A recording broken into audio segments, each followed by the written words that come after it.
అందరికీ పేరు పేరున నా యొక్క నమస్కారాలు తెలియజేసుకుంటున్నాము। ఈ రోజు కూటమిన ఏ ఒక్క కార్యక్రమము సూపర్ 6 పథకాలు ఒక్క పెన్షన్ తప్పనిచ్చి ఏ పథకము ఇప్పటి వరకు అమల్లో లేదు। అమ్మా మహిళలుగా ఒక మహిళగా మీతో మాట్లాడుతున్నాను, మీరే మాట్లాడాలి నాతో। ఇప్పుడు మీకు అమ్మఒడి వస్తుందా లేదా? 5 సంవత్సరాలు మన జగనన్న పిల్లలు వస్తుందా లేదా? ఇప్పుడు తల్లికి వందనం అని చెప్పారు, కళ్ళబొల్లి మాటలు చెప్పేసి మన అరిచేతిలో వైకుంఠాన్ని చూపించారు। మీరు చెప్పండి, వచ్చిందా లేదా? మీకు తల్లికి వందనం వచ్చిందా? ఇక్కడ పిల్లల్ని స్కూల్ పంపిస్తున్న తల్లులు ఎవరున్నారు? అప్పుడు వచ్చింది, 5 సంవత్సరాలు వచ్చింది, ఇప్పుడు రాలేదు। 45 సంవత్సరాలకి మీరు తీసుకున్న వాళ్ళు చెప్పండి, ఇప్పుడు లేదు। మళ్ళీ 45 సంవత్సరాల వాళ్ళకి 1500 రూపాయలు ప్రతి నెలలో వేస్తానని ఎలక్షన్లకు ముందు చెప్పారు కూటమి ప్రభుత్వం। ఇప్పుడు వస్తుందా? మీకు ఎవరైనా అకౌంట్ లో పడినాయా? లేదు। ఉచిత ఆర్టీసీ బస్సు అన్నారు, ఎప్పుడైనా మీరు ఎక్కారా? చెప్పిన మాట ఎవరు నిలబెట్టుకునేది ఎవరు?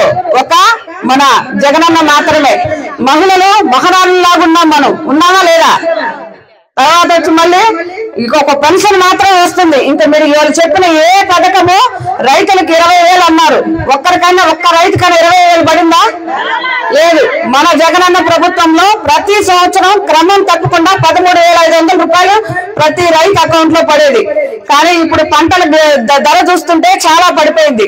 మన జగనన్న ప్రభుత్వంలో దాదాపు 2,400, 2,500 ఉన్న బస్తా ధర ఇప్పుడు 1,400 పడిపోయింది। అంటే రైతులు ఏమైపోతున్నారు? దివాలా తీసేశారు।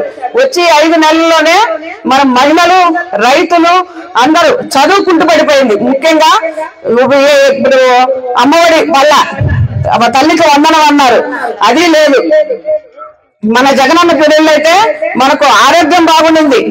ప్రతి నెలలో ఒక పండగ వాతావరణంలో ప్రతి పల్లెలో మనం జరుపుకుంటున్నాము। జగనన్న ఆరోగ్య సురక్ష జరుపుకున్నాం, జగనన్న మనకు ఎందుకు కావాలంటే అనే ప్రోగ్రాం జరుపుకున్నాం। కానీ మనం రాబోయే రోజుల్లో మనం జగనన్నకి అండగా నిలబడదాం। మన మహిళలందరం కలిసి ఇప్పుడు బెల్ట్ షాపుల మీద ఒక 2 మాటలు మాట్లాడుతున్నాను। ఇప్పుడు దూరంగా ఉన్నట్లయితే అక్కడికి పోయి తీసుకోవడం వేలు, మన ఇళ్ల మధ్యలోనే దాదాపు మన మండలంలో 112 షాపులు ఉన్నాయా లేదా?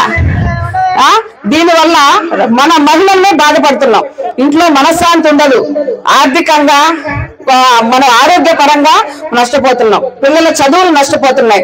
మనకు వ్యతిరేకంగా మేమిద్దరం కలిసి హైకోర్టులో దాన్ని పిల్లేసాం, మనకు అనుకూలంగా వచ్చింది। ఎక్కడ బెల్ట్ షాపులు ఉన్నా మాకు తెలియజేస్తే మేము పోలీస్ స్టేషన్ లో కంప్లైంట్ ఇస్తాం।